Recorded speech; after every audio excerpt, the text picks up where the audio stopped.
INTZ Stock, is this the right time to buy? I'm going to answer everything around that in this very short 1-minute video, so watch till the end. And just being observant of Intrusion stock, but we're 20% up, and that's cool. But a funny part about this is my bias is yes bullish, but I wanted to see a double break. Now, for context, I've done 33,000 videos over the last 4 years, spent thousands of dollars on courses and mentorships, and I've documented everything. And the exact way that I'm just approaching this is obviously all I really want to see is a proper double break. And unless I see that double break, I'm not taking things up.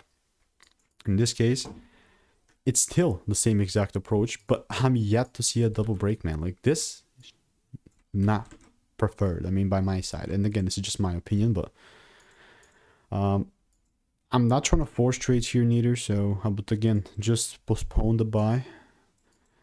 I mean, it ultimately comes down to me kind of having this reference point thousands of times. So I'm just saying exactly what I want to see. I mean, I have nothing to hide from you. If you want to make more money trading in a simple yet lean way, click the first link in the description. It's a free newsletter.